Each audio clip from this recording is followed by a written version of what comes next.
Hola, buenas tardes. Yo soy Lourdes Sayas Bazán, presidenta de NACAE, y me es un gusto esta tarde estar aquí con ustedes, un poquito temprano, pero yo creo que es una buena hora para todos nosotros porque evitamos el tráfico tan horrible de Miami. Bueno, NACAE, para los que no han venido antes y no saben lo que es la Asociación Nacional de Educadores Cubanoamericanos, que es una organización sin fines de lucro, donde nosotros todos los meses hacemos actos culturales como estos para preservar nuestro legado cultural que es tan rico y tan diverso.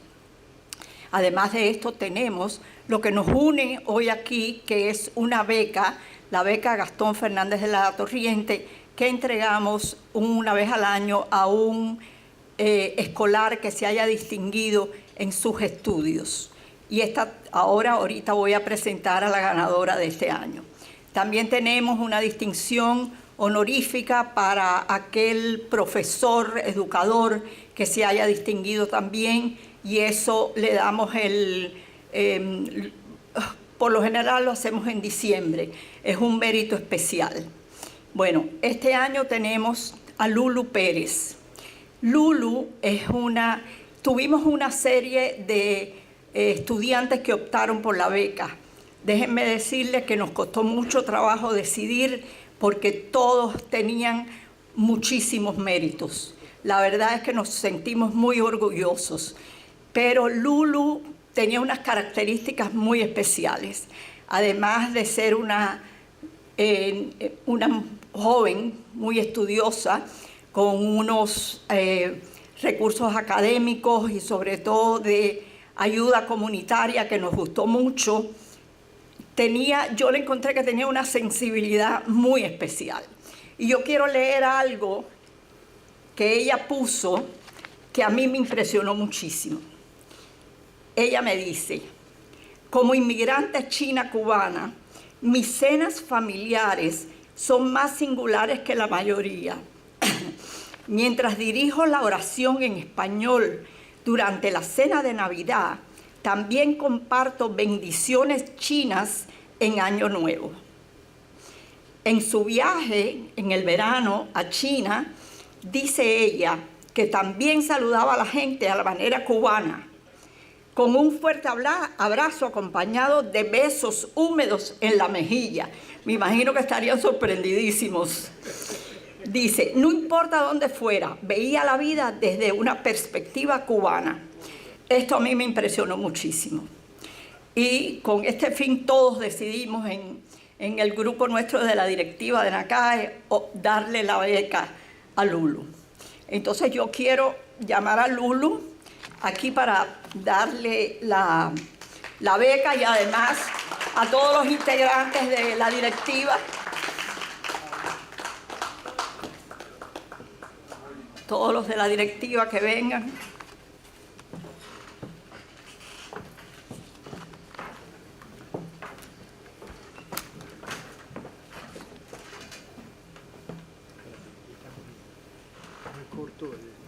Sí, vamos a ponerlo.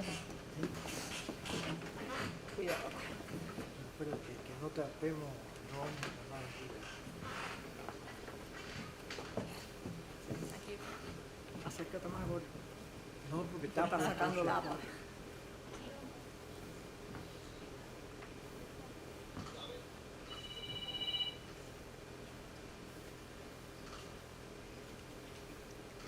Gracias. Gracias y mucha suerte. Sí, Lulu va a decir ahora unas palabras.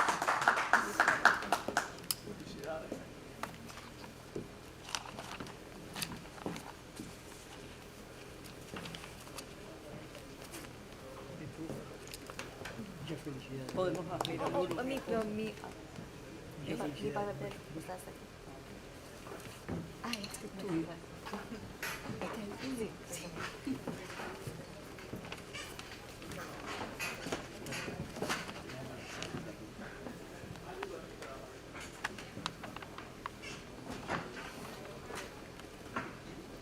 Buenas tardes.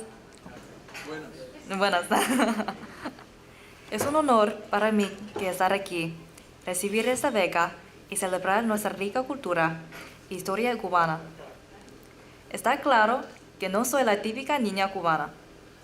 Mi mamá, que es china, aquí, y mi papá, que es cubano, se conocieron aquí en Miami con una complicada historia de amor. Agradezco que el comité de beca me haya elegido para celebrar mis diferencias culturales. Para contar un poco sobre mí, me encanta pintar y dibujar y he realizado exposiciones en la Universidad de Miami y en el Aeropuerto Internacional de Miami. El mes pasado recibí el Premio Estrella Nacional de Arte para una pintura sobre mi identidad cultural de cubana y de China. En la escuela dirijo el periódico escolar donde promueve el arte y la literatura hispana. Actualmente asisto en la Academia de Académicos Avanzados de la escuela secundaria, mientras estudio neurociencias en la Universidad de Florida. Después de graduarme, espero atender la Facultad de Medicina de la Universidad de Miami, donde estudiaré para ser doctora. Después, permaneceré en Miami, donde espero trabajar en el Baptist Hospital. De todos modos, siempre llevaré mi orgullo de pertenecer a la cultura cubana, donde quiera que vaya, y estaré eternamente agradecida de representar a la comunidad que simboliza amor y fuerza. Muchas gracias.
El 4 de julio de 1900, más de 1000 maestros cubanos celebraron en Estados Unidos el Día de la Independencia. A solo unas horas de haber desembarcado en Boston, se reunieron en el majestuoso edificio Memorial Hall de la Universidad de Harvard para iniciar una peregrinación hasta el Cambridge Common, un parque público ubicado en los predios del famoso Centro de Estudios estadounidense. La caminata culminó en el Olmo, donde, según cuenta la tradición, el general George Washington comandó por primera vez las tropas que enfrentaron al ejército inglés en 1775. En todo el país norteño, instituciones y ciudadanos también rememoraron la fecha con fiestas patrióticas y actos oficiales. Pero en Cambridge, estos festejos alcanzaron un particular simbolismo. ¿Por qué más de 1000 cubanos, lejos de su tierra natal, dieron vítores a la independencia de Estados Unidos, colocando encima de la lápida conmemorativa una corona de flores naturales para homenajear al padre de la patria americana? Era la responsabilidad individual y colectiva de los mismos maestros decidir si preferían ser instrumentos de un imperio o forjadores de una nación. El viaje de 1.273 maestros cubanos a la Universidad de Harvard durante los meses de julio y agosto de 1900 es uno de los momentos más espectaculares en toda la historia de las relaciones entre Cuba y Estados Unidos, y también uno de los hechos más olvidados. El 90% de esos maestros desconocía el idioma inglés, y la mayoría de ellos nunca había traspasado las fronteras de los pueblos donde habitaban en la isla. Sin embargo, esta expedición, que recorrió más de 5.700 kilómetros, los unió para siempre. Los hombres y mujeres que fueron a Harvard constituían la mitad del total de los maestros de las escuelas públicas. En 1900, la educación de los niños en Cuba formaba parte del proceso de recuperación de un país que había sufrido 3 guerras por su independencia. El ocaso del colonialismo español llegó a finales del siglo XIX con la firma del Tratado de París el 10 de diciembre de 1898. Después de la intervención directa de Estados Unidos en la guerra por la independencia de Cuba, España perdió los últimos vestigios de su antiguo imperio de ultramar. Es justamente en esa época cuando apareció en el mapa geopolítico del mundo lo que décadas más tarde se conocería como imperialismo estadounidense. Debido a las guerras de liberación nacional, el independentismo se impuso como la alternativa política predominante en Cuba. Un dinámico movimiento intelectual apoyó esas luchas emancipadoras con la guía de ilustres patriotas como el poeta y revolucionario José Martí. El desenlace de la centuria decimonónica tomó cuerpo en una suerte de grieta dentro del sistema de valores, ideas, creencias y tradiciones del legado colonial hispano que la isla había heredado durante 4 siglos. A partir del 1 de enero de 1899, Cuba fue ocupada militarmente por Estados Unidos. Es una época de debate, de transición, donde la gente colectivamente participa en una especie de discusión nacional acerca de cuál es la Cuba nueva que debe nacer del fin de los años de la colonia. La intromisión de un poder extranjero con propósitos obviamente imperialistas es una especie de ruido en el sistema, pero eso no apaga los sentimientos nacionalistas. En mi interpretación es justamente lo contrario. La propia presencia norteamericana agudiza las sensibilidades nacionales, y esto es un poco el background de este experimento pedagógico que es la Escuela de Verano de 1900. De hecho, es una iniciativa norteamericana, fue una idea de Alexis Fry, el superintendente de escuelas norteamericanos, nombrado a finales de 1899, para reestructurar el sistema de enseñanza, sobre todo enseñanza elemental pública en Cuba. Las expresiones más agudas del capitalismo industrial estaban contenidas en los diversos medios que Estados Unidos aplicó para su expansión territorial en los inicios del siglo XX. En ese desarrollo vertiginoso, la educación desempeñó un rol fundamental. La ciudad de Boston, a fines del siglo XIX, comienzo del siglo XX, estuvo quizás en un momento clave de su historia. Había sido la capital de la revolución industrial en lo que se conoce como Nueva Inglaterra, New England, y es una revolución industrial que dependía de la innovación, de inventar nuevos productos, de inventar nuevas formas de producir nuevos productos. Y eso implicaba una relación muy cercana entre esta innovación empresarial, principalmente industrial, también en parte agrícola, pero principalmente industrial, y las universidades, que eran el centro de las ciencias, inclusive las ciencias aplicadas, en MIT, el Massachusetts Institute of Technology, parte también que ocurría en Harvard.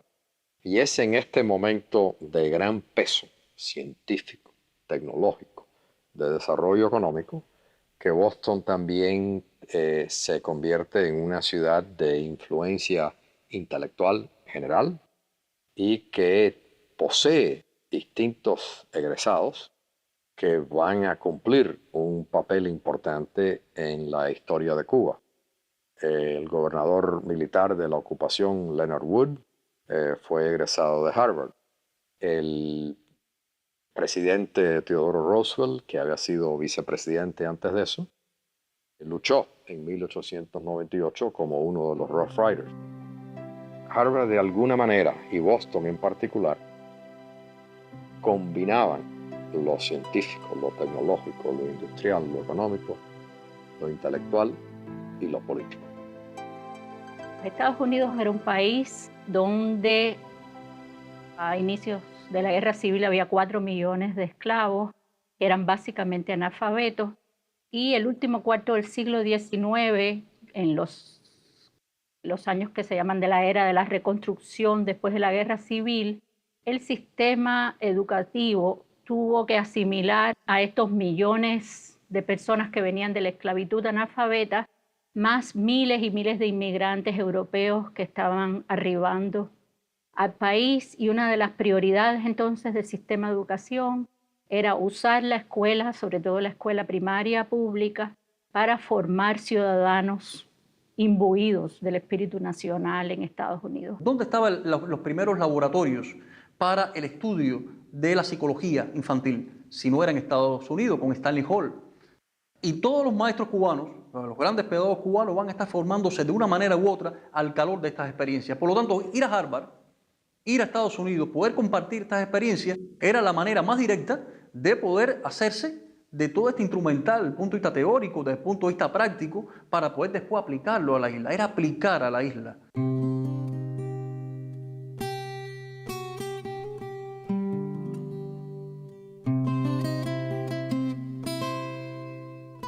La noción misma de progreso hacia 1900 es una noción totalmente racializada. Es una noción que conecta con una visión de futuro muy ligada a los valores de la civilización occidental.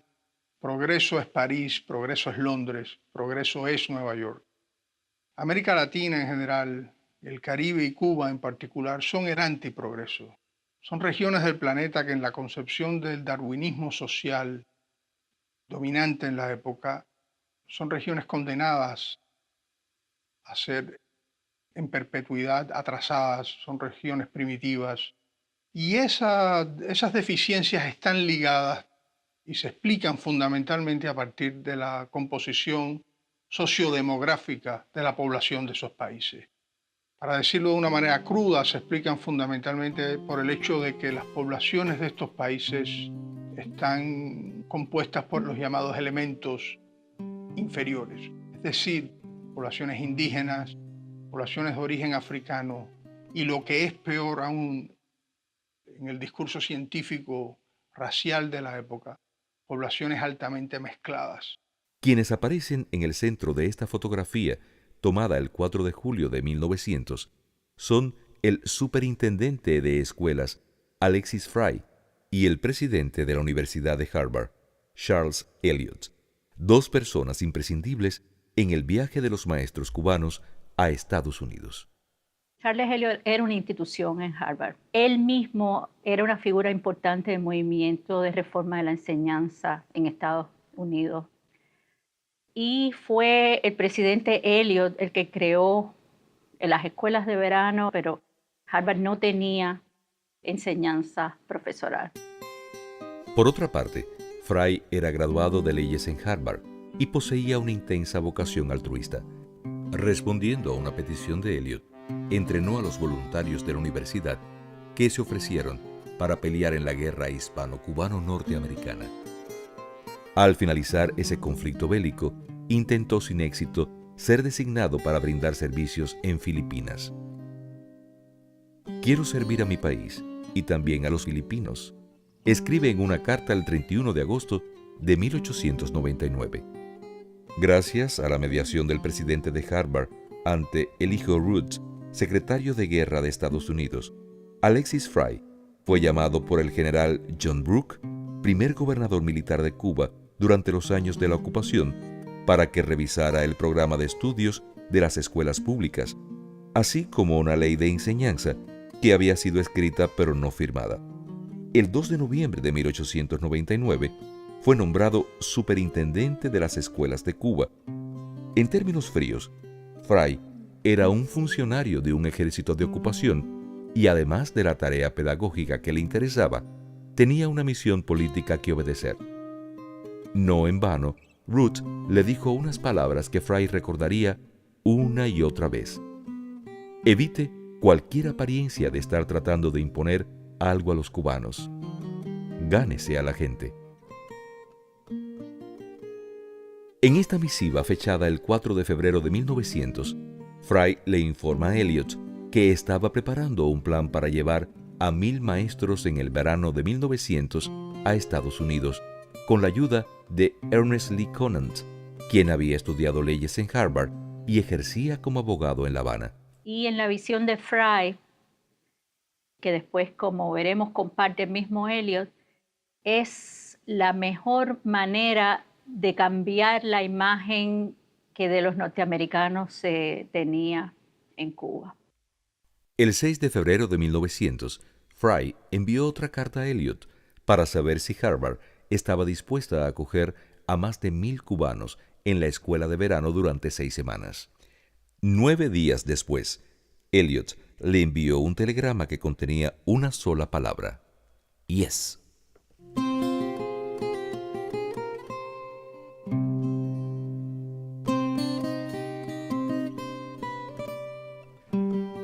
Para seducirnos, nos tienden ahora a otra red, al parecer débil, pero es fuerte y temible: el viaje de los maestros cubanos a Estados Unidos.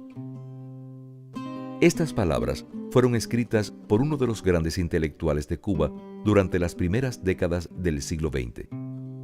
En 1900, con 22 años, ejercía el magisterio en la ciudad de Guantánamo y formó parte de la expedición a Harvard.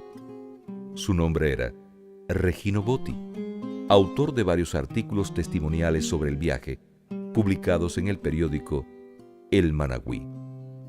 Lo que se requería en aquel momento era crear un Estado con atributos, con simbologías propias, en un momento donde realmente lo que se estaba formando era, o se procuraba formar, era la identidad de los cubanos, a partir justamente del magisterio. Pero también hay otra manera de entender los Estados Unidos. Los Estados Unidos es el país donde se realiza esa guerra civil, donde los esclavos obtienen la libertad. Es un país donde se desarrollan una serie de instituciones políticas y democráticas. O sea, ¿qué es lo que trato de sugerir?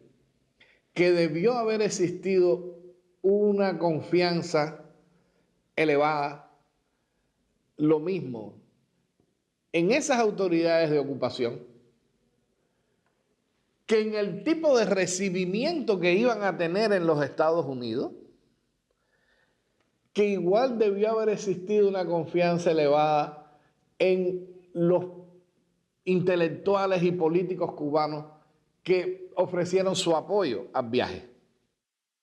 No se pierda de vista que durante los años de guerra de los cubanos contra España, hubo mucha manifestación de simpatía popular. Estoy refiriéndome popular en los Estados Unidos hacia Cuba.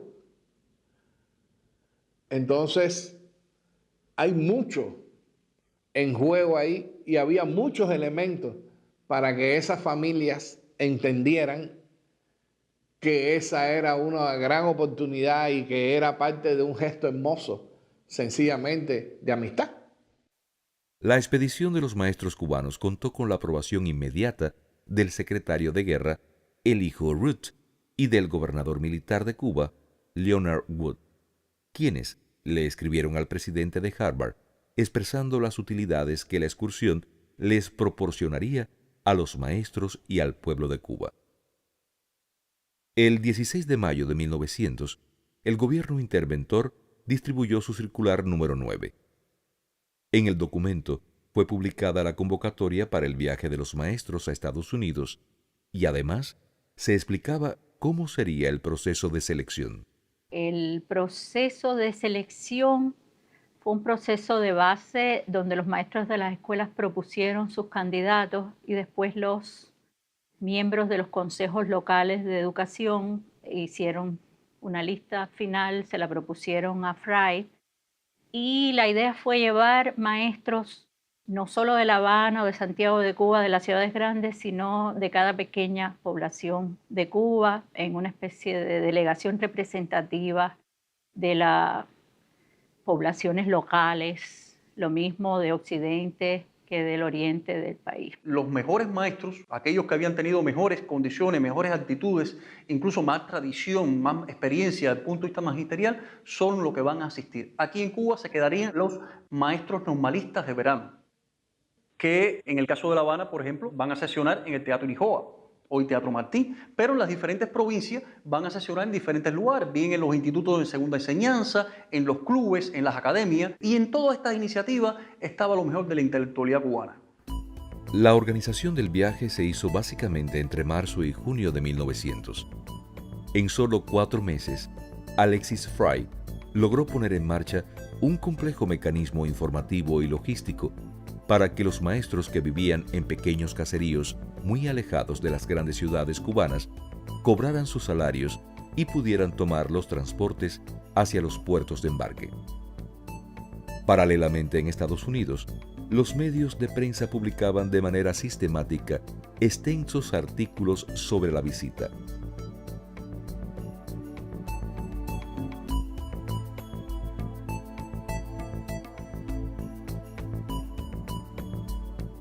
La Universidad de Harvard, al asumir la seguridad, la alimentación, el alojamiento, la instrucción, las excursiones y parte del entretenimiento de los maestros, lanzó una convocatoria para recaudar $70,000 a través de los habitantes de Cambridge y Boston que desearan contribuir con la visita de los cubanos. Las donaciones públicas comenzaron a finales de abril y culminaron a mediados de agosto, reuniendo $71,145. La iniciativa fue todo un éxito y a través de las noticias que se publicaron en los periódicos de Cambridge y de Boston de la época, se creó un movimiento de solidaridad popular y cuando uno mira la lista de los suscriptores, ve el diapasón amplio de la participación, lo mismo de las familias, viejas familias de la élite bostoniana, descendientes de los peregrinos del Mayflower, que gente pobre, maestros de escuela, obreros de los sindicatos. La mayor cifra ofrecida para la visita de los cubanos aparece en el listado de contribuyentes a nombre de Henry Lee Higginson, reconocido filántropo de Boston, que mantenía una interesante relación con Cuba. Higginson apoyó económicamente al batallón de Harvard que participó en la guerra hispano-cubano-norteamericana, en la cual murieron 11 hombres de la Universidad estadounidense. Cuando comenzó la ocupación militar de la isla, creó una escuela en Santiago de Cuba. En 1900 ejercía el cargo de tesorero del Comité Ejecutivo de la Asociación de Ayuda de Voluntarios de Massachusetts, que había asegurado suministros durante la guerra.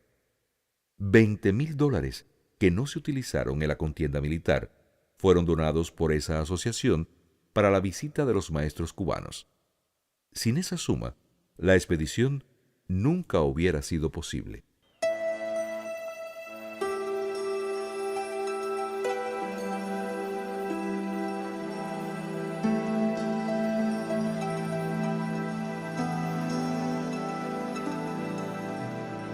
El 23 de junio de 1900, el McPherson, el Sedgwick, el Crook, el McClellan y el Burnside comenzaron a embarcar a 1,273 maestros distribuidos en 14 puertos de la isla. Fueron embarcados en 5 cruceros militares puestos al servicio de la expedición por el gobierno interventor. Aunque la prensa americana relató parte del recorrido marítimo, existe un documento que describe desde la experiencia personal los pormenores de la travesía. El Museo Municipal de Consolación del Sur, un poblado de la provincia de Pinar del Río, ubicado a 145 kilómetros de La Habana, atesora el diario de Antonia Llorens Ubieta. Esta maestra navegó en el Sedgwick, el único barco que transportaba solo a mujeres, y en el cual iba también el superintendente de escuelas de Cuba. Mr. Fry va muy animado y dice que se siente orgulloso de su empresa. Por nuestra parte, creo que tenemos mucho que agradecerle, pues durante la travesía no ha tenido él para nosotras más que atenciones y cariño. Estas son las palabras de la señorita Llorens sobre Fry, quien, según cuenta ella, también le había aconsejado: aunque no sepa, procure hablar en inglés. En este barco igualmente se encontraba la maestra María de Jesús Hernández de San Cristóbal, un municipio que en 1900 pertenecía a la provincia de Pinar del Río. En abril de 1977, una exalumna mía fue de visita a casa y traía con ella un ejemplar de la revista The Americas, que es una publicación de la OEA. Y en ella nos enseñó un artículo sobre el viaje de los maestros cubanos a Harvard en 1900. Allí, en ese artículo, aparecía una foto de maestras cubanas a bordo de un barco. Y mi papá y yo descubrimos, para nuestra sorpresa, que increíblemente en medio de esa foto aparecía la cara de mi abuela materna, María de Jesús Hernández, que nosotros sabíamos que había venido a ese viaje de los maestros cubanos a Harvard, con ella y con sus hermanas, pero no sabíamos que había ese testimonio fotográfico, nunca lo habíamos visto. Boston da la bienvenida a las maestras y maestros cubanos. Con este titular, publicado el 3 de julio de 1900, el periódico The Boston Herald recibía por primera vez a un visitante extranjero, cambiando completamente el idioma de una de sus páginas. Desde el 1 de julio, los diarios de varias ciudades de Estados Unidos anunciaban continuamente la llegada de los cubanos. En una crónica del Boston Sunday Globe se expresaba: los cubanos son muy bien parecidos y una multitud con muy buenos modales. Lo que no sabían los maestros de la isla era que la prensa estadounidense convertiría la expedición en uno de los mayores sucesos de ese año. Fueron recibidos por un equipo de voluntarios, en la mayor parte de los casos estudiantes que donaron sus vacaciones, profesores, intérpretes en el puerto de Boston y acomodados en carros eléctricos. El sistema moderno de comunicación de la ciudad de Boston en 1900 eran los tranvías eléctricos que conectaban las zonas de la ciudad. Hicieron el viaje del puerto de Boston a Cambridge en estos tranvías y muchos de ellos recuerdan la imagen, ¿no?, del tranvía eléctrico como una especie de símbolo de lo avanzado, ¿no?, de la modernidad norteamericana. La mayor parte de ellos nunca había visto un tranvía eléctrico y en casi todas las memorias de la expedición hay esta mención, ¿no?, de la impresión de la llegada y usar por primera vez un sistema de transporte de avanzada. La Universidad de Harvard contrató a más de 140 personas entre profesores, guías, intérpretes y ayudantes de oficina, quienes estuvieron bajo la supervisión administrativa de Clarence Mann. La logística fue complicada, eran demasiadas personas llegando de golpe con equipaje y hubo todo un proceso de identificación. Cada maestro fue provisto de un botón con un número y ese número fue crucial en el proceso de organización del alojamiento, los grupos de clase. Este proceso de identificación comenzó en Cuba al elaborar los listados que se enviaron a los 14 puertos desde donde zarparon los barcos. Los equipajes llevaban una tarjeta con el nombre del vapor y el número que a cada maestro le había correspondido. Sin embargo, el botón que se les entregó en el Memorial Hall de Harvard no solo sirvió para las cuestiones organizativas de la escuela de verano, sino para que los propios habitantes de Cambridge, al ver el broche en las vestimentas, pudieran identificar a los maestros como miembros de la expedición.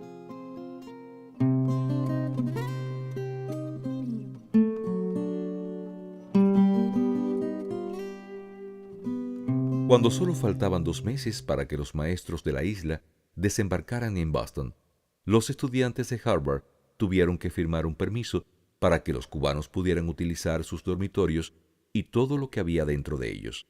La universidad había dispuesto que los hombres de la expedición se alojaran en esas residencias, pero democráticamente debía contar con la aprobación de sus alumnos. Algunos jóvenes ofrecieron sus pertenencias personales, pero otros expresaron en esos permisos que los cubanos podían disponer de sus camas, pero no de los colchones, las sábanas y las almohadas. La mayor parte de los cubanos, incluyendo muchos que dentro de Cuba hubieran sido considerados blancos, son vistos por ellos como personas de color. Son vistos como personas que tienen cierto grado de mestizaje, cierto grado de mezcla racial. Y eso es interpretado en la ideología racial americana de la época como una marca distintiva de una persona que no es blanca. Es decir, la visión americana de lo que constituye un blanco es una visión muy diferente a la visión cubana de lo que constituye un blanco. De todas maneras, el hecho de que hubiera personas que aún dentro de Cuba eran consideradas negras en la delegación de maestros representaría, y de hecho representó, y lo reflejan así algunos de los artículos de la época, un verdadero desafío logístico de cómo manejar los espacios, cómo acomodar a personas de ancestro africano más o menos visible.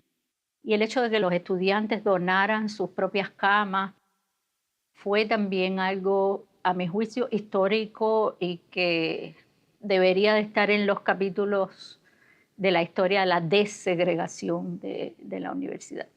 El presidente Charles Eliot agradeció el noble gesto de los estudiantes de Harvard que brindaron sus dormitorios a los maestros de la isla en una carta publicada en el periódico Harvard Crimson y reproducida en el Cambridge Tribune el 23 de junio de 1900.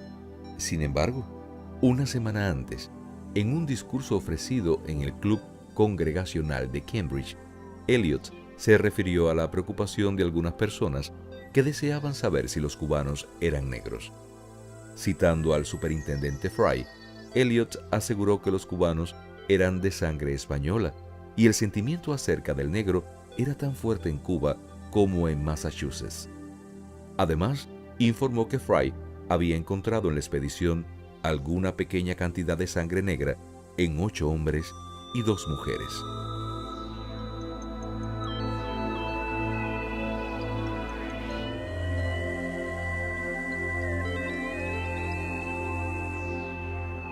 Siete meses después de la expedición, el doctor estadounidense Dudley Allen Sargent publicó un artículo en la revista Popular Science Monthly en el que revelaba los resultados de un estudio llevado a cabo en el gimnasio Hemingway de Harvard, donde midió y pesó a 973 maestros cubanos durante la primera semana de agosto.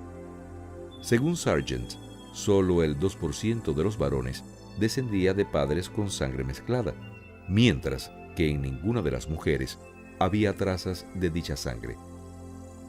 El investigador consideraba además que una piel oscura era el resultado de vivir por largo tiempo en un clima tropical y no era indicativo de inferioridad racial. No obstante, en las fotos de la expedición sí aparecen mujeres negras y mestizas, las cuales, evidentemente, él no utilizó en su experimento.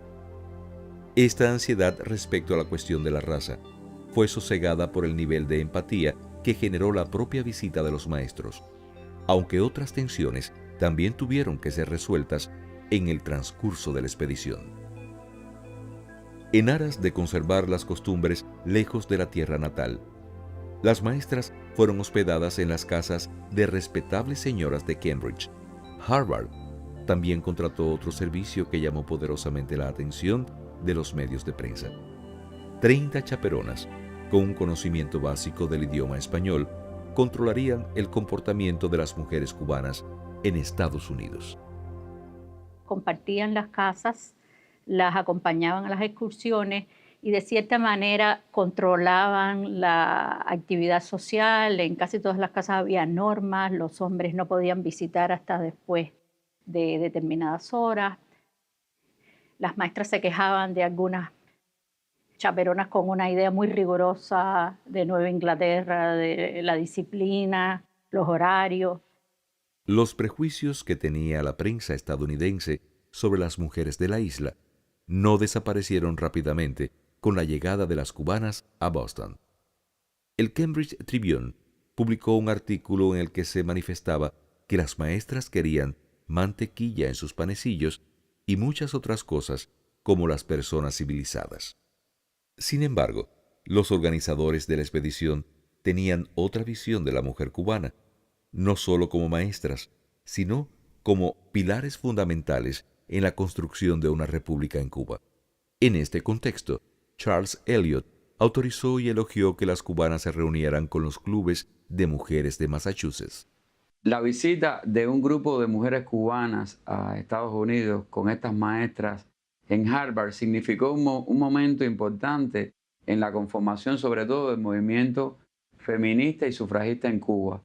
En el siglo XIX se alzaron muchas voces, sobre todo en la guerra de independencia, en los clubes femeninos que estaban en la emigración, escritoras, periodistas, pero la visita de este grupo de mujeres que no tenía como primera intención tampoco el tema emancipatorio, trajo la posibilidad de ver un movimiento estructurado alrededor de los derechos de las mujeres, como era el movimiento feminista y sufragista en Estados Unidos. Boston era de las ciudades líderes dentro de Estados Unidos en los temas relacionados con los derechos de las mujeres. Y yo creo que cuando estas mujeres llegaron y tuvieron la posibilidad no solo de oír discursos, sino de visitar, de ver, de confrontar cómo era la vida de las mujeres cubanas y las mujeres norteamericanas, deben haber empezado a sacar algunas de las conclusiones que vamos a ver años después. En mi familia se comentaba y se hablaba del viaje de abuela con los maestros cubanos a Harvard. Y también mi mamá, que era su hija, me comentaba algo así como que nosotros pensamos que tu abuela se casó tarde porque se dedicó tanto al magisterio, sobre todo después de aquel viaje a Harvard, que fue muy importante para ella. Y entonces el matrimonio lo pospuso, que era una cosa un poco desusada entre las muchachas de su generación, para dedicarse completamente a ser maestra en aquella escuela rural de Vallate, en Pinar del Río.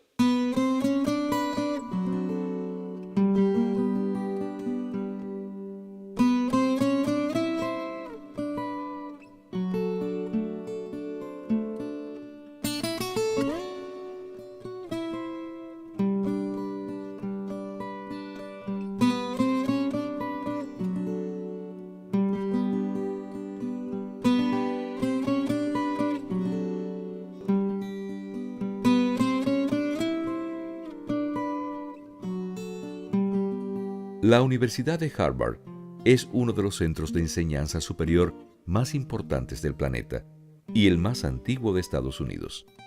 En julio de 1900, muchas de las edificaciones que todavía permanecen intactas en el Harvard Yard estaban adornadas con banderas cubanas y estadounidenses. Como un símbolo incorruptible de la universidad, el Memorial Hall también fue testigo de importantes sucesos ocurridos en el verano de ese año.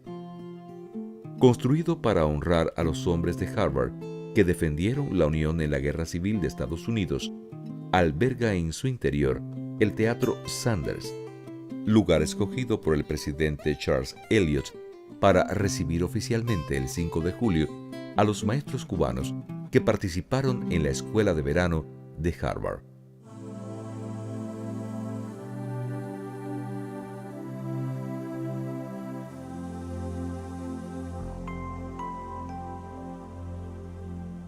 Los maestros fueron distribuidos en 40 grupos.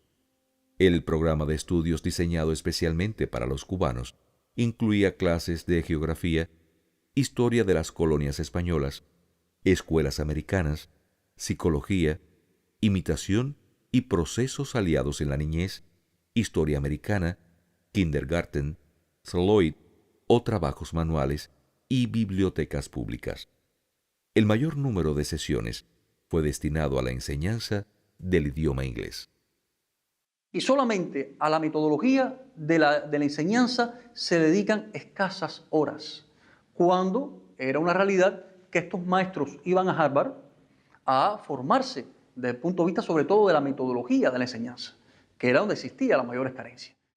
Esto fue una manera de diseñar el currículum que no está conectada de modo directo a una búsqueda de americanización. Sí está conectada a un incremento de la relación entre los dos países y a algo que para las élites políticas norteamericanas era un problema grave, que era la idea de gobernabilidad. El curso de historia de los países de América era un curso pensado para estimular la gobernabilidad, es decir, la creación de instituciones de gobierno que permitieran países estables en el continente. Una buena parte de la visita estuvo dirigida a mostrarle a los maestros un poco la vida cívica de la ciudad. Boston es una de las más antiguas ciudades de Estados Unidos y tiene una tradición histórica asociada a la Revolución de Independencia norteamericana, de modo que los maestros hicieron una especie de recorrido por estos lugares que eran sitios icónicos de la formación de la nacionalidad norteamericana asociados a la historia de la Revolución.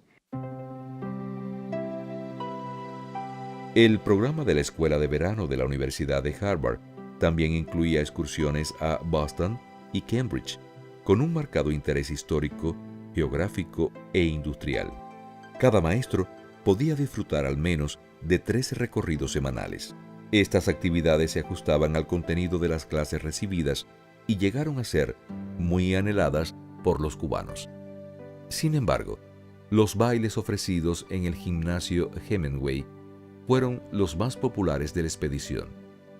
Las sociedades católicas de Cambridge y Boston organizaron estos encuentros donde los maestros cubanos bailaron junto a los estudiantes de Harvard la habanera, el zapateo, las cuadrillas, los valses tropicales y el danzón.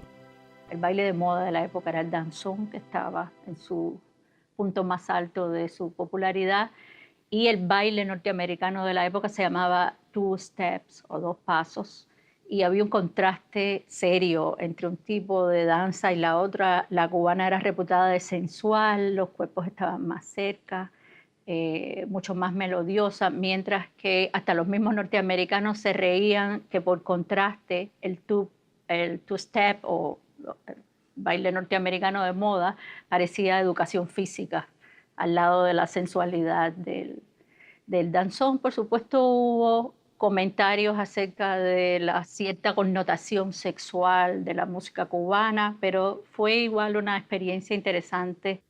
Las sociedades católicas y bautistas asumieron parte de la logística de la expedición.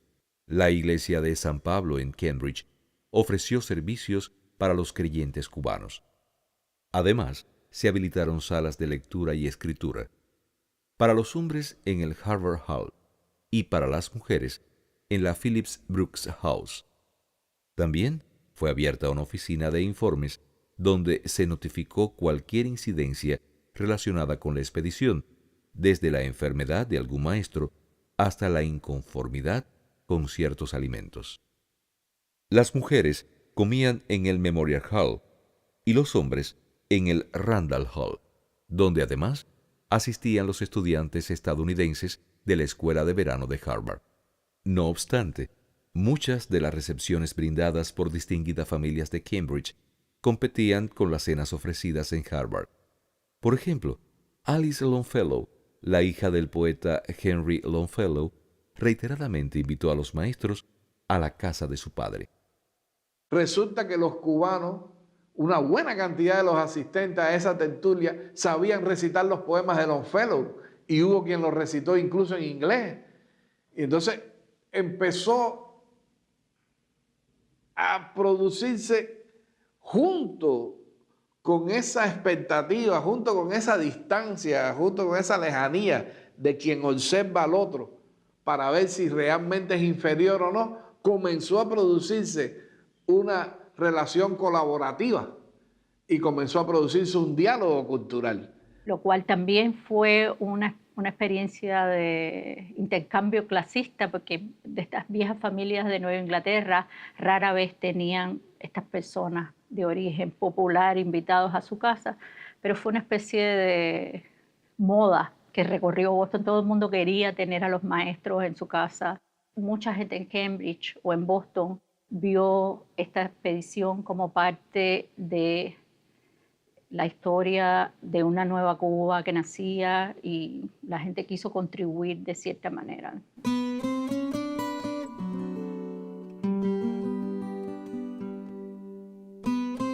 Eliot, Mann y Fry eran las tres personas que podían autorizar estas actividades extracurriculares.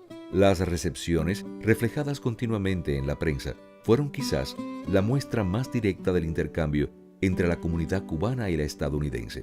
Sin embargo, otro canal de comunicación con los maestros también comenzó a fluir en los establecimientos comerciales de la ciudad. Un artículo del Cambridge Tribune del 7 de julio de 1900 menciona como un personaje popular, John el Naranjero, llenó de letreros en español el carromato en el cual vendía naranjas, manzanas y plátanos. El Boston Globe del 11 de julio de 1900 contiene una pequeña nota según la cual un joven colocó un letrero en español vendiendo limonada a 3 centavos el vaso. 20 días más tarde, en el diario cubano La Discusión, el maestro Eduardo Pulgarón publicaba lo siguiente: nuestro himno es la actualidad en Boston y en todo Massachusetts. Los periódicos lo han reproducido y todo el mundo, hasta los niños, lo canta en correcto español. Un poco más abajo, Pulgarón contaba también cómo un yanqui muy listo en un sótano de Harvard Square abrió una fonda en cuyo frente anunciaba: cubanos, aquí hay arroz blanco con tasajo de vuelta abajo y boniato frito a 35 centavos el plato. Cientos de anuncios, testimonios personales y artículos periodísticos reflejaron la estrecha relación que cubanos y estadounidenses alcanzaron durante la visita de los maestros a Harvard. Sin embargo, durante la expedición también existieron fuertes tensiones relacionadas con la anexión de Cuba a Estados Unidos. La invitación a los maestros cubanos a Harvard, creo que tanto desde una perspectiva general del gobierno de Estados Unidos, como inclusive una perspectiva propia de la universidad, incluía un debate entre aquellos que consideraban que era importante ayudar a estos maestros cubanos a su retorno a Cuba, que lograran construir un país moderno, un país con técnicas docentes actualizadas, que aportaran a la reconstrucción de Cuba después de las terribles guerras de los 1890. Pero hubo otro grupo, tanto en el gobierno de Estados Unidos como en la misma universidad, que lo veía de otra manera. Veía a estos maestros cubanos como instrumentos para establecer un régimen imperial de Estados Unidos que en el momento de concluir la guerra contra España ya insertaba en el dominio de Estados Unidos a Filipinas, a Puerto Rico, otros territorios más pequeños. Y por tanto, Cuba también podría ser parte de ello. Sin embargo, por otra parte, la visita, sin lugar a dudas, fue también un ejemplo de la solidaridad por abajo entre los pueblos. Boston era la sede de la Liga Antiimperialista, que era una liga compuesta por personas progresistas que estaban tratando de detener el proceso de desarrollo del imperialismo norteamericano con la colonización de Cuba, Puerto Rico y Filipinas.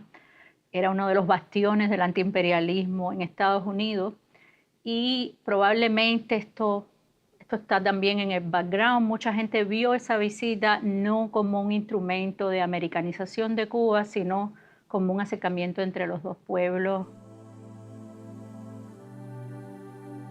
Alexis Fry advirtió a los habitantes de Cambridge y Boston acerca del verdadero sentir de los cubanos cuando el 8 de julio de 1900 afirmó en una entrevista publicada por el Boston Sunday Globe que la principal idea política de los maestros era la independencia de Cuba.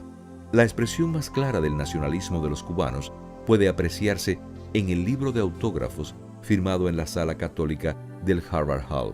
En estos manuscritos, los maestros agradecieron la hospitalidad del pueblo de Estados Unidos y específicamente de la Universidad de Harvard, pero pidieron al mismo tiempo que Cuba fuera libre e independiente. El nacionalismo cubano no surge con la ocupación militar. El nacionalismo del magisterio cubano.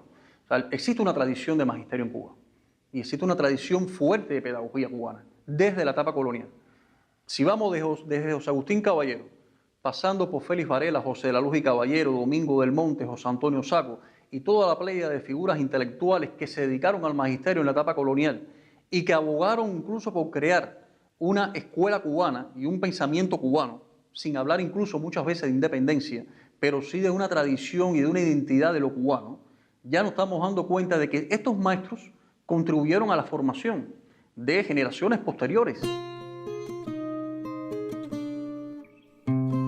La esperanza en la gestión del gobierno de Estados Unidos a favor de la independencia de Cuba y los intensos sentimientos nacionalistas de los maestros no solo quedaron reseñados en los archivos del viaje.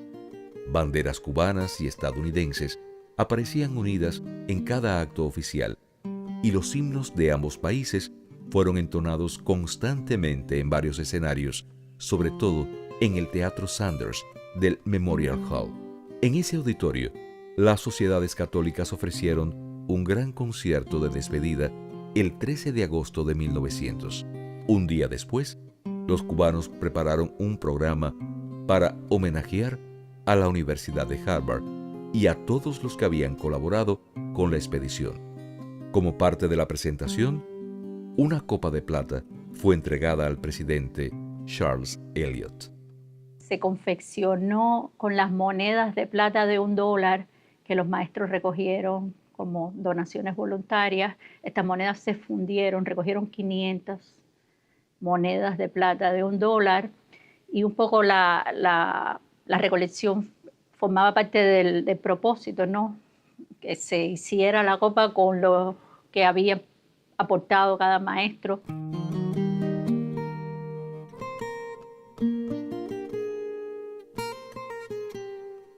Los maestros partieron definitivamente de la Universidad de Harvard el 16 de agosto de 1900. Tengamos en cuenta que cuando salen en los buques de guerra que los lleva hacia Estados Unidos, los maestros, no era el maestro cubano el que viaja, era el maestro de Santiago de Cuba, los maestros de La Villa, los maestros de Matanza, los maestros de La Habana. Cuando regresa, estas expediciones ya sí era el maestro cubano, porque Harvard es el escenario donde le permiten interactuar, intercambiar experiencias, hombres, mujeres, jóvenes, que van a tener posteriormente un recorrido bastante extenso y bastante fructífero en la pedagogía cubana, van a tener en Harvard ese escenario de intercambio, de contar experiencias y sobre todo de proyecciones. ¿Qué vamos a hacer ahora? Con la salida de los maestros de Massachusetts, no terminó el viaje de los cubanos a Estados Unidos. Una gran aventura les esperaba todavía. Los 5 barcos dispuestos por el gobierno estadounidense los trasladaron hasta New York y en la madrugada del 18 de agosto tomaron 3 trenes rumbo a Washington. uno de los puntos que más orgullo le daba a abuela contarme y que a mí me sorprendió y me agradó mucho, la verdad, cuando ella me lo refería, era el viaje que hicieron desde Cambridge hasta Washington a la Casa Blanca, donde el presidente de los Estados Unidos, que era en ese momento McKinley, los recibió y abuela toda orgullosa me decía, yo le di la mano al presidente McKinley. El presidente William McKinley, acompañado por su esposa Ida McKinley, recibió a los maestros en la Casa Blanca y saludó y llamó a cada cubano por su nombre. Cuando culminó esta recepción, los excursionistas asistieron a un acto público dedicado a ellos en el Parque Glen Echo, y en la mañana del 19 de agosto, después de visitar el Capitolio de Estados Unidos, regresaron a New York.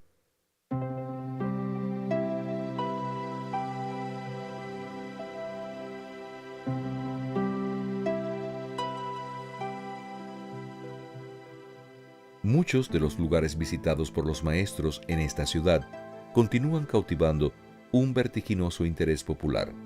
La calle Broadway, la Universidad de Columbia, el Parque Central y la tumba del presidente Ulysses Grant y su esposa Julia Grant. Incluso, uno de los barcos ancló en las cercanías de la Estatua de la Libertad. También se mantiene en pie la escuela pública número 165, donde los maestros estadounidenses les obsequiaron a los cubanos varios libros que describían los métodos modernos de enseñanza. En 1900, New York era una de las principales ciudades del mundo, y sus colosales edificaciones deben haber deslumbrado a los maestros de la isla. En esta megalópolis igualmente recibieron numerosas muestras de afecto popular. Sin embargo, la expedición no terminó en New York, continuó hasta Filadelfia, donde los cubanos visitaron el Independence Hall. En este emblemático edificio les fue permitido a los maestros tocar con sus propias manos la campana de la libertad, que había sido utilizada el 8 de julio de 1776 para convocar al pueblo de Filadelfia a la lectura de la Declaración de Independencia de Estados Unidos. También realizaron un recorrido por la Universidad de Pensilvania y por otras instituciones educativas muy respetadas en ese estado de la Unión. Las actividades concluyeron definitivamente el 24 de agosto de 1900 y el día 25 los maestros emprendieron el regreso a casa. Llegaron al puerto de La Habana el 29 de agosto cantando el himno nacional de Cuba.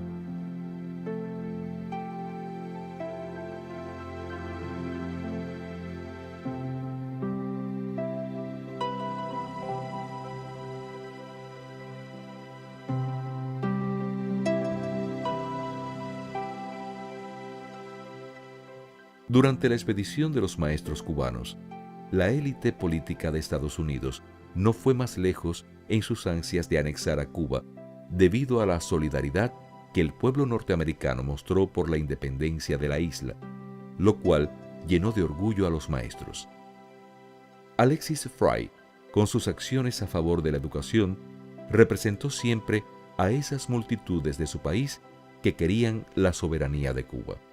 Un héroe es alguien que se empeña en una tarea no pocas veces solitaria, no pocas veces incomprendida, una especie de adelantado con respecto a la sociedad y a la época en general en la que vive, enfrenta numerosos obstáculos que parecen imposibles y logra cumplir ese sueño que entonces se convierte en un sueño de todos. Bueno, Fry es este hombre. Cuando Fry llegó a Cuba, había escrito varios libros de geografía muy reconocidos en el mundo académico. Después de su nombramiento como superintendente de las escuelas de la isla, abrió más de 3.000 colegios con capacidad para 130.000 alumnos.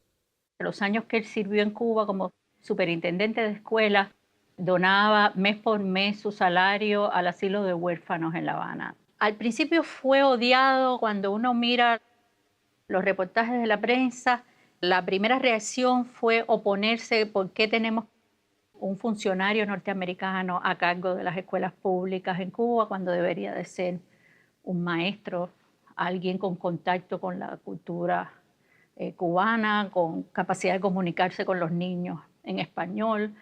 Y la reacción a su nombramiento fue adversa inicialmente, pero fue un hombre que se fue poco a poco ganando el cariño del magisterio, y en el momento en que llega a Boston o a Cambridge con la expedición, ya era una figura extraordinariamente popular entre los maestros.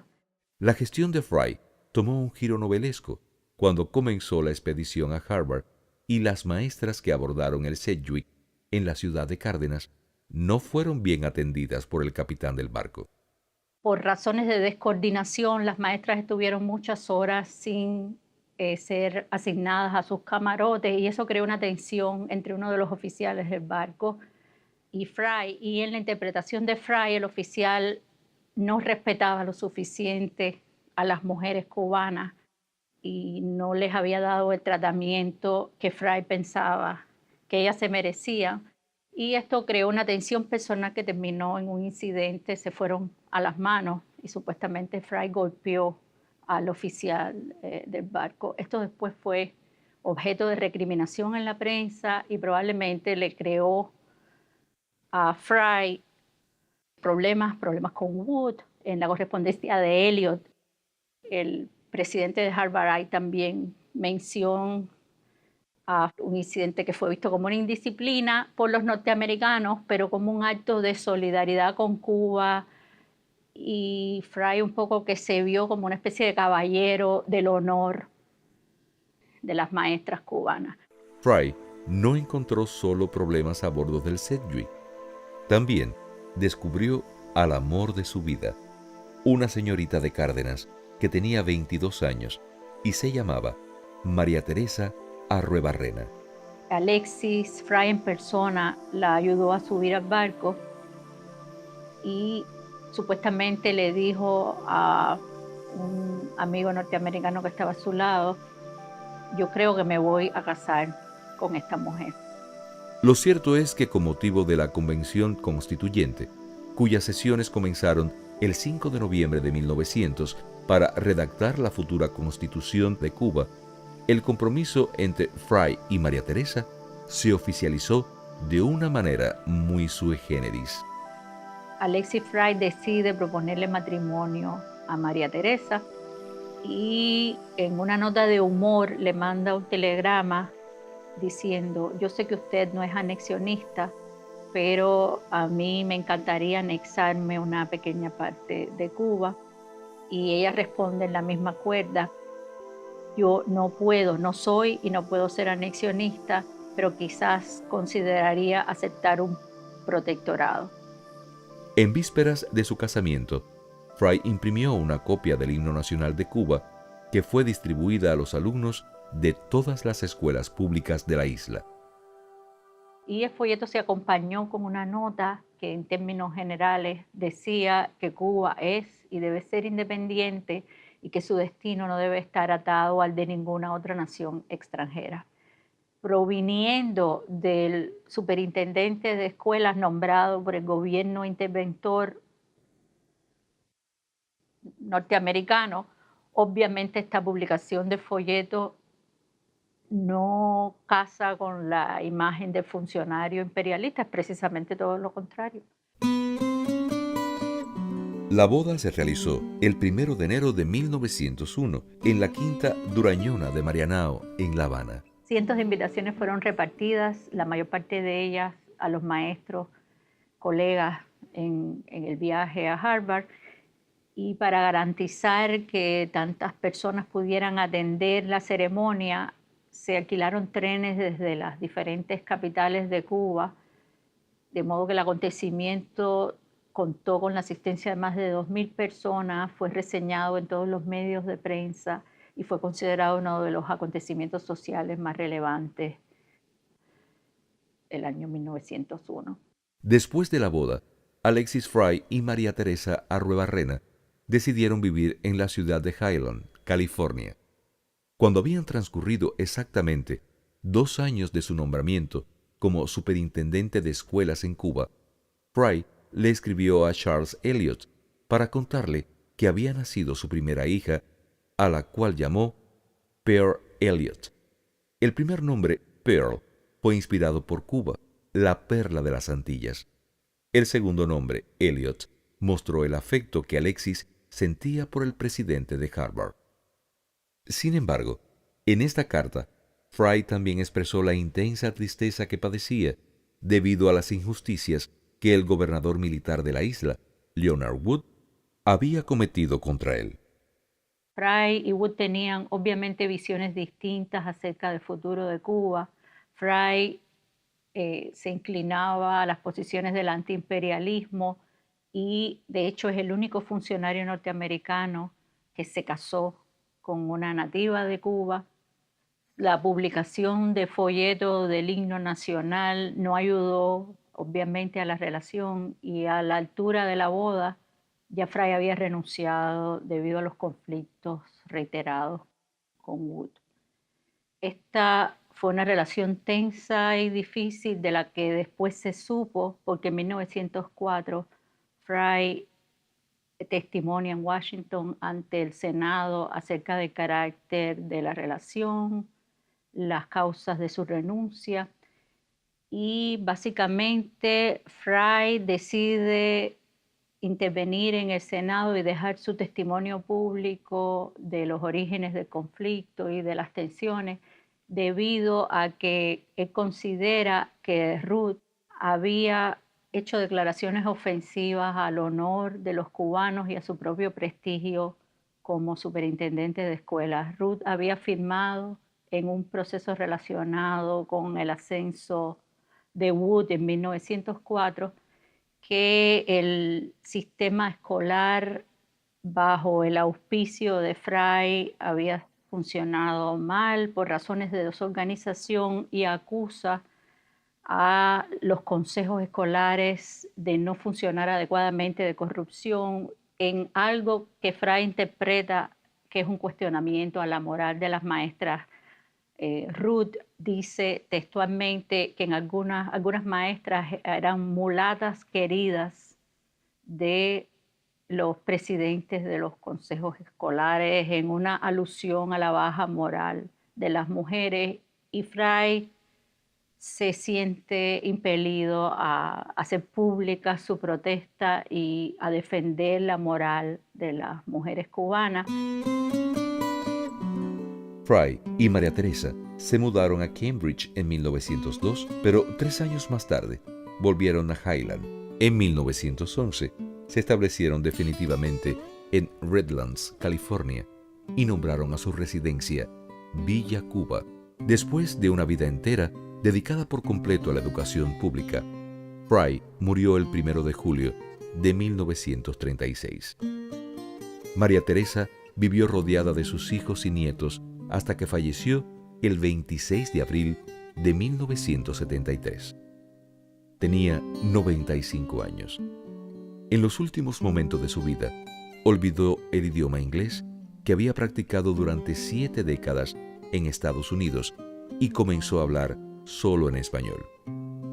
Continuando con la tradición familiar, sus descendientes han mantenido viva la historia de la expedición de los maestros cubanos a Harvard, donde Estados Unidos y Cuba se unieron a través del amor de Alexis Fry y María Teresa Arruebarrena. Being the great-grandson of both Alexis and Maria Teresa, a product of Cuban blood, and I'm proud of it, and I hope that the relationship between the United States and Cuba can further expand so that we can be together again, and I can better understand my Cuban heritage. Alexis and Teresa carried their love of Cuba to California, where they lived for many years and respected equally the Cuban nation and the American nation. And they raised their family members to be Cuban American. And I'm honored. I am truly blessed and honored that that trip that he organized ended up with me sitting here today, being able to tell of my pride and of my love and my respect for this man and for this woman.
Voy a hablar en español porque yo creo que aquí casi todo el mundo habla español.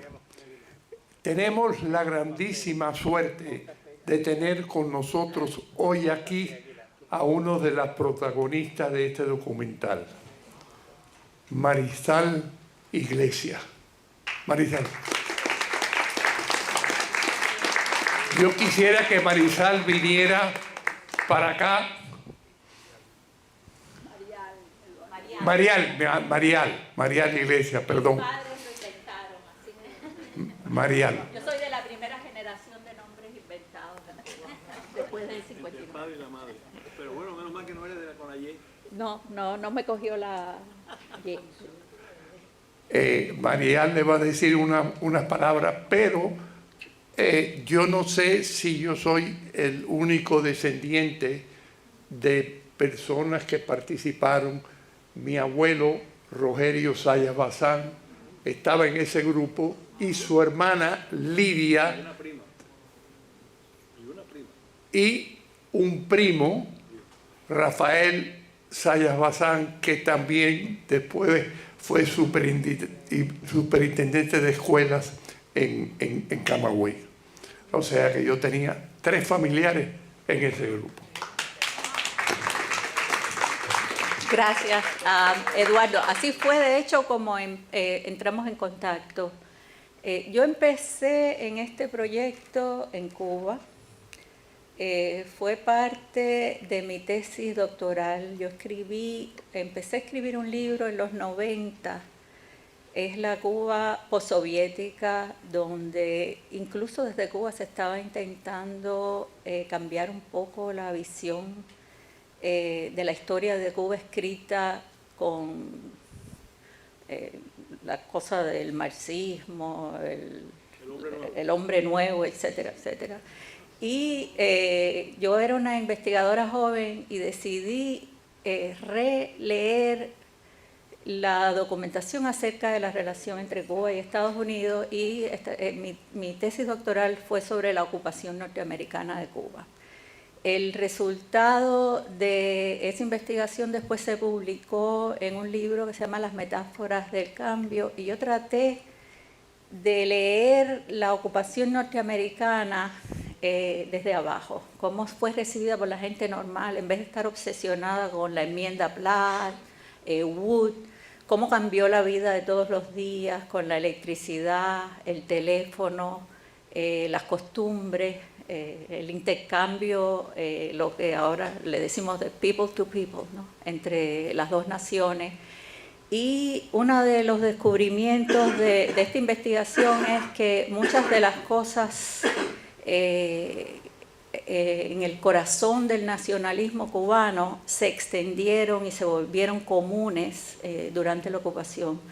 Y la escuela pública fue un lugar de formar ciudadanos cubanos, en muchos casos copiando los métodos que se habían usado en las escuelas norteamericanas, las narrativas acerca de los padres fundadores de la nación. José Martí ocupó el lugar en el panteón de los héroes, que sería el equivalente de Washington, el himno nacional cantado como ceremonia, el surgimiento de los primeros monumentos, de los cambios de nombres de calles y pueblos, y sorpresivamente un país ocupado por un gobierno extranjero es testigo de una oleada de nacionalismo, a veces usando los métodos de ese país extranjero para producir nacionalismo. Por ejemplo, en el Panteón se quitaron a Washington o a Lincoln y se pusieron a Martí y a Maceo, pero el método de imbuir gente con el espíritu de la nación era básicamente el mismo. Entonces, eso fue como yo empecé a vincularme con esta historia, y después, como aparte también de esta amistad entre Cuba y Estados Unidos, conocí a Lilian Guerra, cubanoamericana. Si ustedes siguen las publicaciones de historia de Cuba, ella es autora de varios libros. Ella estaba en los años 90, eran de los pocos norteamericanos que estaban haciendo archivo en Cuba. Y nosotros no podemos ser más diferentes. Mis padres en el 59 se quedaron, mi padre era comunista de antes de la revolución. Cuando estudiaba en la Universidad de La Habana era miembro de la Juventud Socialista Popular. Después mi papá fue diplomático, en fin, es una larga historia. Y los padres de Lilian Guerra se habían tenido que ir de Cuba en el exilio. Ella se crió en Kansas, su padre se hizo médico, en fin, éramos personas opuestas, pero que desde el principio tuvimos una conexión instantánea. Y empezamos a compartir cosas, y ella fue la que me dio. En Cuba yo no tenía acceso a nada de esto. Por ejemplo, ella vino aquí a Harvard y me hizo las copias de los primeros documentos de esta visita. Entonces es un capítulo de mi tesis doctoral que después se convirtió en libro, después fue traducido aquí al inglés, o sea, hay una edición norteamericana del libro, y así fue como en los años 90 yo empecé a trabajar en esto. Y después de este documental es un resultado de la era de Obama. El documental se comenzó a filmar Jorge Domínguez, el profesor de la Universidad de Harvard, ahora retirado, era el jefe, él también es un hijo del exilio cubano, debe haber llegado a Cuba en los 60, de Cuba en los 60 temprano, y fue el director del Departamento de Cuba del Centro de Estudios de Latinoamérica de Harvard por varias décadas. Y Jorge decidió usar fondos y darle a un documentalista cubano, un periodista joven, dinero para el documental. Eso era impensable antes de Obama por razones que tienen que ver con el embargo, el Departamento de Tesoro, etc. Pero esa nueva apertura económica posibilitó que yo soy investigadora, yo no soy faculty, soy investigadora invitada, pero yo estaba en Harvard y yo ayudé al director a llevarlo a los archivos, hicimos juntos la investigación con los periódicos, y después nos hemos dedicado, y ahí vuelvo al punto que me trae aquí, a localizar descendientes. Fueron casi 1.300 personas, y hay miles de personas que descienden de estos maestros, pero como parte del diferendo de Estados Unidos, que las historias que conocemos de la relación, sobre todo post-59, es el diferendo político, las comunidades, las familias divididas, y la historia esta, que es una historia básicamente de amor, que termina incluso una historia de amor, el superintendente casado con una maestra cubana, se olvidó por alguna razón, incluso se olvidó en la memoria oral de la familia. Y yo llevo varios años tratando de localizar vía Facebook, Ancestry, usando sitios de genealogía, a personas, porque tenemos los listados, y yo identifico apellidos, y en Ancestry, si hay gente que tiene un árbol genealógico, que yo puedo reconocer, les escribo, y llevo varios años rastreando descendientes con la idea de hacer un encuentro en Harvard con descendientes que son nietos, bisnietos, y volver a reproducir. Teníamos una idea de hacerlo antes, pero el COVID paró todo. Y yo creo que sería una buena ocasión. El año que viene es el 125 aniversario de este encuentro, que a mi juicio es el intercambio cultural más grande que haya habido entre Cuba y Estados Unidos. Y estoy tratando de recaudar dinero en Harvard para ver qué se puede hacer pero es importante la cosa genealógica, y aquí está Lourdes del Pino, que es la vicepresidenta del Club de Genealogía de Miami, que me ha ayudado muchísimo a rastrear descendientes.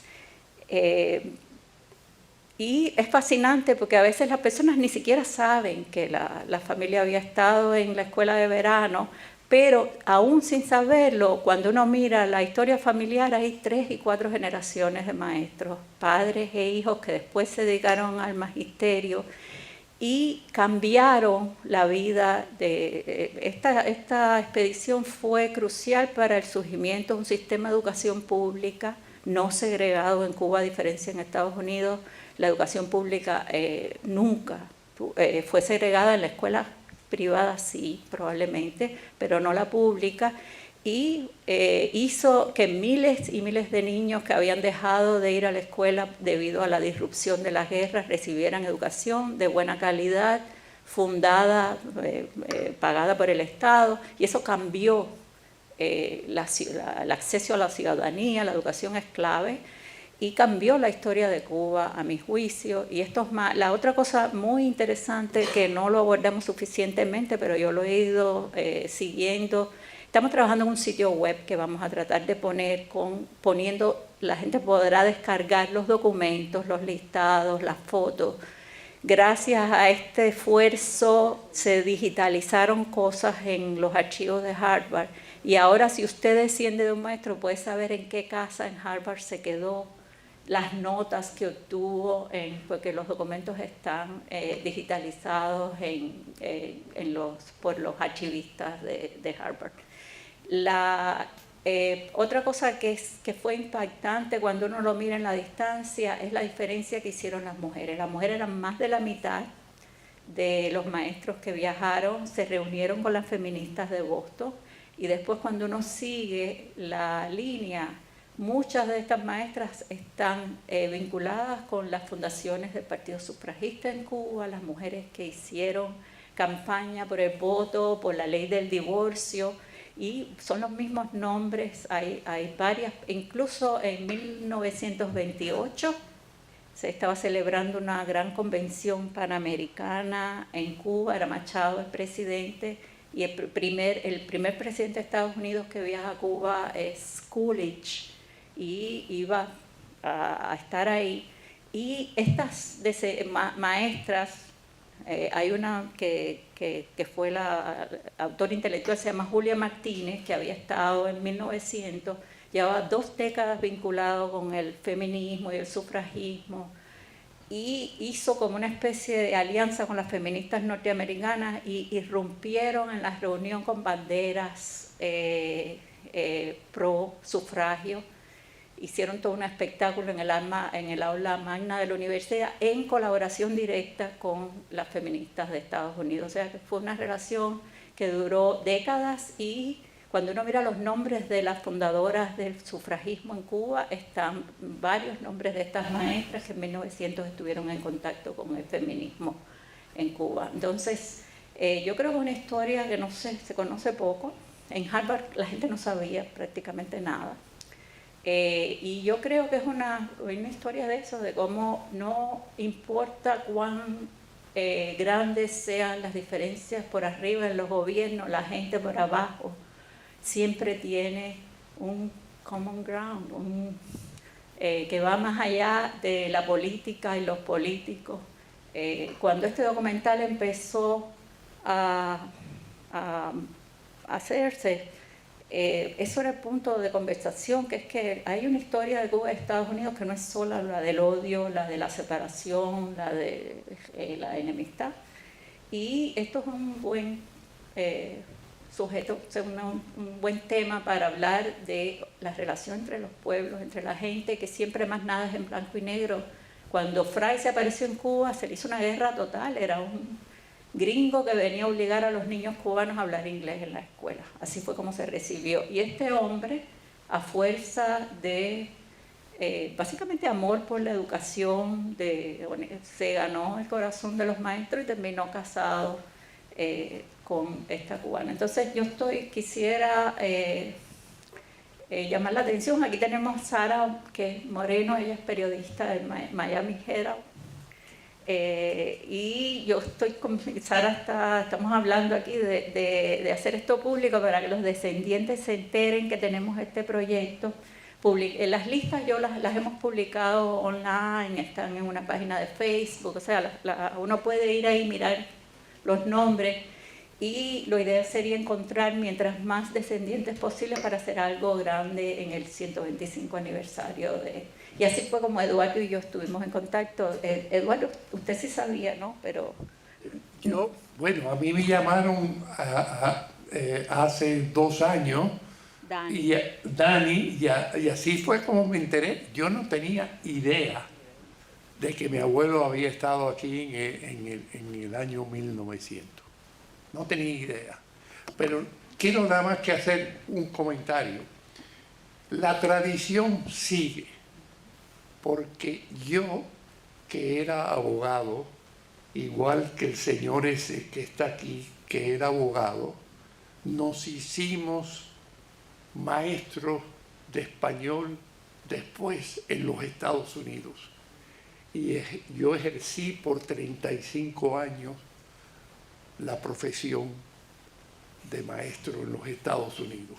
O sea, me enseñaron aquí, yo no era educador, yo aprendí. Explica cómo nos hicimos maestros. Bueno, con becas que nos ofrecieron primero a Jorge Giró en Indiana, Un grupo de ¿cuántos eran? Éramos como 90. 90, la mayoría abogados, Abogados y profesores. algunos eran pedagogos, fueron a Indiana, ¿en qué año? 1963. 62.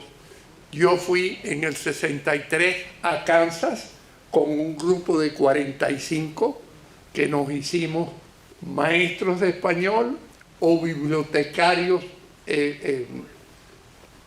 Así que hemos seguido la tradición, muy interesante. ¿Cuántos has localizado de los descendientes de los 1273? Yo diría que unos 50 personas. 50. Sí, sí. Entre unas y hay gente de varias generaciones, incluso gente muy joven. Hay una muchacha que yo no pude localizarla a tiempo, que desciende de una maestra, ella debe tener unos 30 y algo. Y normalmente la gente joven, incluyendo mis propios hijos, como que no les importa mucho la historia familiar, pero en este caso ella nos hizo muchísimo trabajo, nos ayudó con la creación del sitio web. En el sitio web tenemos una sección destinada a testimonios de los descendientes. Eduardo nos escribió un testimonio sobre Rogerio Sayas Bazán, su abuelo, y tenemos varios testimonios, incluyendo, yo estoy en contacto, y en el documental nos salió muy claro, con la familia de Ramiro Guerra. Ramiro Guerra era un joven de Batabanó, sin mucha experiencia como maestro, se conectó con el magisterio como maestro básicamente voluntario, y después se pasó toda su vida, son 50 años dedicados no solo a la educación, sino a la historia. Escribió los manuales de historia de Cuba que se leyeron en las escuelas de Cuba hasta 1959. Fue secretario de la presidencia de Machado, lo cual después le trajo problemas, obviamente, pero él no cejó en sus esfuerzos por seguir fomentando la educación. Y él en 1950 organizó un encuentro de maestros y se invitó a un maestro, Cuba no tenía mucho dinero, y se invitó un maestro por cada estado, un maestro norteamericano por cada estado de Estados Unidos, exactamente, y vinieron a Cuba y hicieron un tour. Y en esa circunstancia él publicó un artículo en el Diario de la Marina contando su propia experiencia. Cuando él llega a uno de los dormitorios, los estudiantes norteamericanos estaban de vacaciones y el dueño de esa habitación tenía sus muebles, había donado, o sea, le había dejado a Harvard que prestara su habitación, pero todos sus muebles, sus libros estaban ahí. Y Ramiro dice que él se encontró una carta arriba de la cama, escrita en español inventado. El muchacho norteamericano parece que lo que hablaba era francés, pero se inventó una carta ahí que Ramiro pudiera entender, que decía: bienvenido maestro cubano a mi dormitorio, puede usar todo lo que está aquí, siéntase como en su casa, y cuando usted se vaya, hágame el favor y llévese 3 libros que se los regalo. Usted puede escoger cualquier libro. Y no solo eso, le dijo: en este dormitorio hay una muy vieja tradición de que los nombres de las personas que duermen aquí se inscriben en una especie de bloque de madera. Hágame el favor de ponerme en letra clara su nombre para inscribirlo en la lista de los estudiantes de Harvard que han dormido en esta habitación. Yo ando como una loca buscando el pedazo de madera, pero hasta ahora, para encontrarme el nombre de Ramiro Guerra inscrito en la tradición del el edificio no existe más, probablemente él no pueda recuperar pedazos de madera, pero eso le da una idea de una solidaridad de gente, de estudiante a estudiante, de gente a gente, más allá de cualquier historia política y diferente por arriba. ¿En qué casa se alojaron? Elliot, en todos básicamente, porque eran 1000 y pico de personas, eran 700 y tantos hombres, 600 y tantos hombres. Eso fue una historia también de segregación. En Harvard obviamente había muy pocos estudiantes negros y ninguno dormía en los dorms. yo no sé, hay una lista ahora, debido a este esfuerzo de digitalización, uno puede saber exactamente, están los documentos, están los nombres y las casas de los dormitorios de los estudiantes.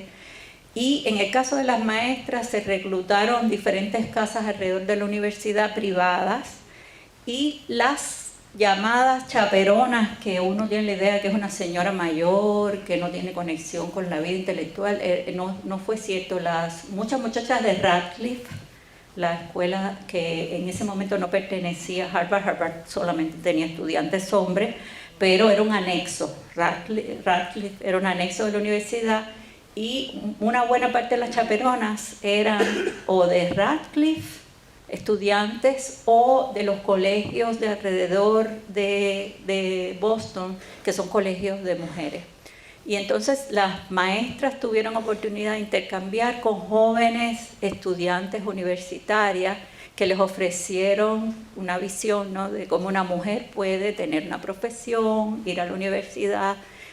Incluso una de las chaperonas es yo estoy ahora bloqueando el nombre, es la autora de America the Beautiful, se llama Catherine Bates.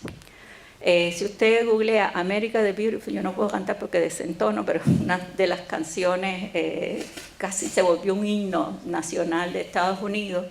Ella fue chaperona de las maestras y después escribió unas memorias entonces fue en muchos sentidos una experiencia memorable, y yo ahora mismo estoy contactando, para mí ha sido una experiencia memorable contactar descendientes de...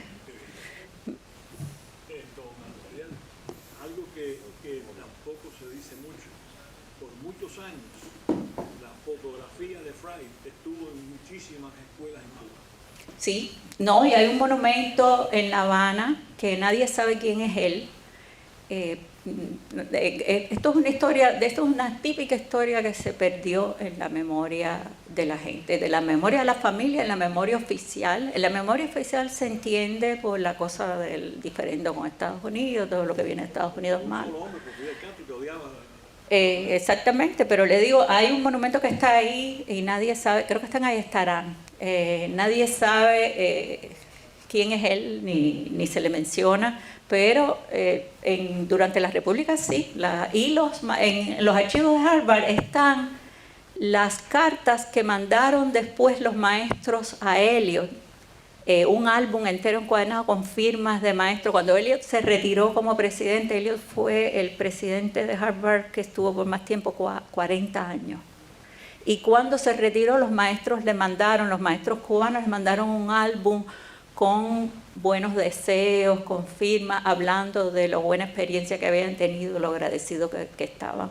Entonces son historias que están dormidas en la memoria, y la idea de este documental y después del sitio web es despertar esa memoria dormida. La idea de la cápsula del tiempo, el bibliotecario de la universidad, de la Widener, la biblioteca principal de Harvard, hablaba español. Y como hablaba español, Eliot lo usó para organizar. Él no estaba oficialmente, él dio una clase de biblioteca en el curso, pero después se ocupó de manejar logísticamente a los maestros, y él le escribe en forma de cartas a su madre, una especie de diario, y en 1900 algo en 1900 se hizo una cápsula del tiempo. En Harvard se puso en un baúl de madera cosas de los estudiantes, fotografías, y se selló. Y Coolidge, se llamaba el bibliotecario, incluyó en esa cápsula del tiempo su propio diario, y un poco nosotros estamos usando esta idea de abrir la cápsula del tiempo y sacar una memoria que está dormida y volverla a hacer pública. Gracias. Gracias, Eduardo. Y gracias a los maestros de 1900. Téngase en cuenta que Cuba era un país que estaba completamente destruido. Cuando los norteamericanos ocupan Cuba, a consecuencia sobre todo de la concentración de Weyler, Cuba perdió, no se sabe bien, pero cerca de 200.000, casi 250.000 de personas, entre muertos de la guerra y muertos por enfermedades contagiosas debido a la reconcentración. El sistema escolar estaba destruido y estos maestros eran, muchas mujeres, por ejemplo, eran viudas de soldados del Ejército Libertador o hermanas, familias que habían perdido cabezas de la familia, que eran hombres, y ellas tuvieron que salir a trabajar por primera vez. Entonces la idea de que ellas eran florecitas delicadas, que necesitaban chaperonas y todo eso es incorrecta. Muchas de estas mujeres eran sobrevivientes de la guerra y la reconcentración. Y una de las cosas que yo estaba haciendo es tratar de reconstruir biografías. Y hay varias de ellas que fueron mambisas. Me he encontrado, una de ellas estuvo presa en la cabaña por mambisa. Viuda, su esposo fue comandante del Ejército Libertador, Rogerio Zayas Bazán, su abuelo era comandante, ¿no?, del Ejército Libertador. Los maestros, había maestros mambises, maestras mambisas, maestro y también a la guerra. Coronel tenía en el puente de Almendares, el río Mendares, hay un mausoleo en su pulmón, y de San Antonio de Las Vegas recogió, y un general, Jacinto Hernández, dice, el pueblo de San Antonio de Las Vegas, pequeñito, está lleno de patriotas mambises de la guerra. Ya, entonces esas mujeres y esos hombres, algunos de ellos habían luchado en la guerra de independencia.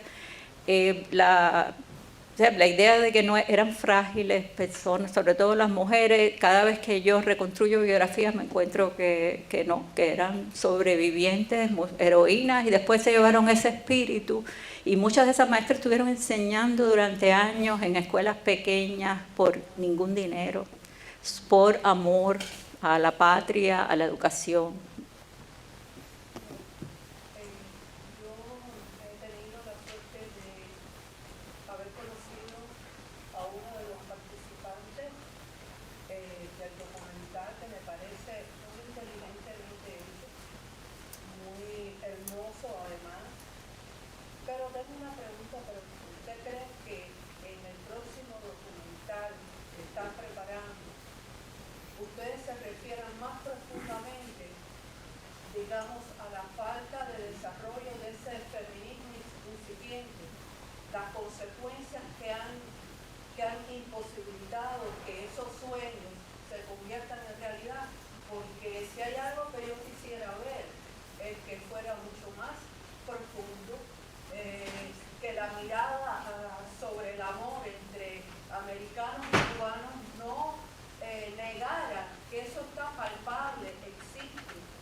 Usted dice actualmente, ¿no? Sí.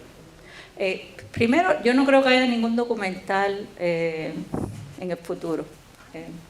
Este documental se hizo con bajo presupuesto. Yo no soy documentalista. Yo ayudé, pero yo no estoy directamente vinculada a la producción del documental.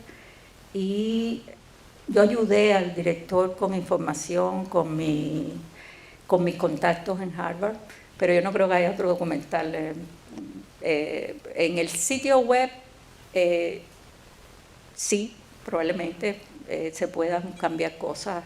Yo estoy de acuerdo con, hay una visión un poco edulcorada en el background, pero la idea del sitio web es hacerlo interactivo, que la gente como usted que tenga preocupaciones pueda acceder y postear cosas, pero no va a haber otro documental hasta tanto yo sé, no es un proyecto. Yo creo que lo que